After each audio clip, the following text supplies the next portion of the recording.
um livro visceral que nos traz a história de uma mulher que está no limite da sua insatisfação com a vida e que vive em um ambiente que lhe é extremamente repressor. Vamos falar um pouco mais sobre essa história? Então clica aí em curtir, se inscreva e vamos embora para o vídeo.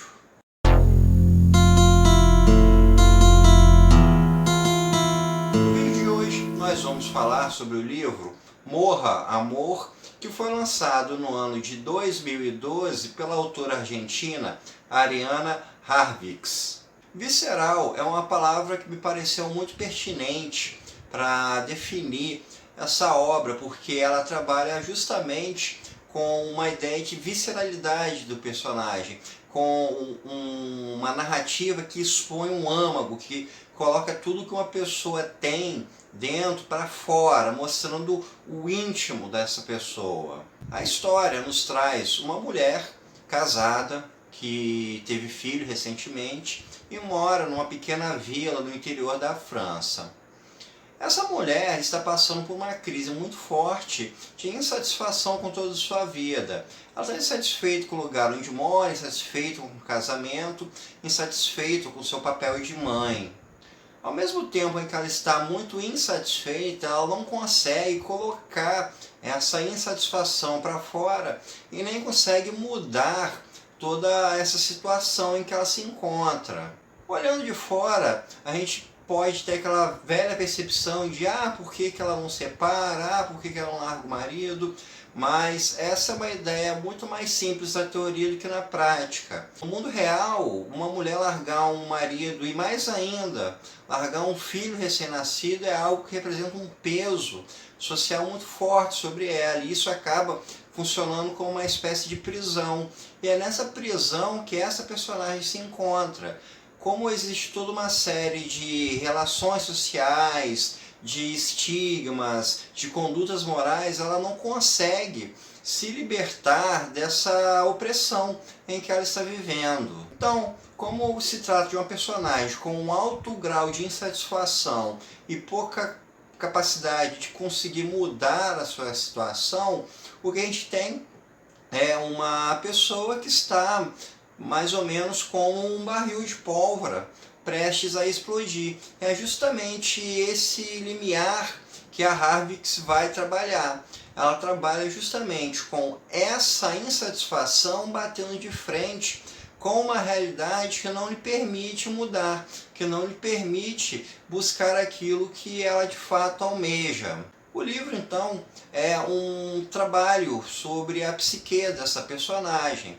A gente vai acompanhar muitos devaneios, sonhos, muitas de suas vontades, de planos, isso tudo no campo meramente mental, ela imaginando. Isso tudo acontece de uma forma desprovida de imoralidade.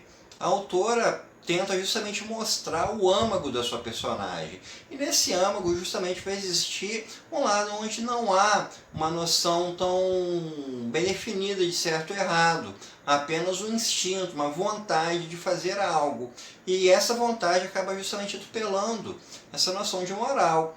Logo no começo do livro, a gente já se depara com essa personagem imaginando ela pegando uma faca e matando o marido e o filho. Ou seja, algo que existe dentro do pensamento dela, dentro da vontade, uma pulsão de violência que surge, mas que não vai se constituir realmente na prática, justamente porque ela está oprimida, ela está presa. A abordagem humanística aqui é bastante evidente e ela pode ser vista por várias camadas possíveis. A mais evidente, a mais imediata dessas percepções é por um viés de feminismo, por um viés de crítica ao machismo, crítica ao patriarcado. A gente tem uma personagem feminina dentro de um casamento que lhe desagrada, numa condição de mãe que lhe desagrada, e a sociedade não lhe oferece alternativas viáveis para que ela possa almejar qualquer outra coisa que ela pretenda da sua vida. Essa visão pode ser estendida se a gente pensar num foco humanitário mais geral. A ideia de seres humanos que possuem vontades e essas vontades não vão poder ser constituídas de fato porque existe uma série de mecanismos sociais que vão impedir de conseguir buscar isso.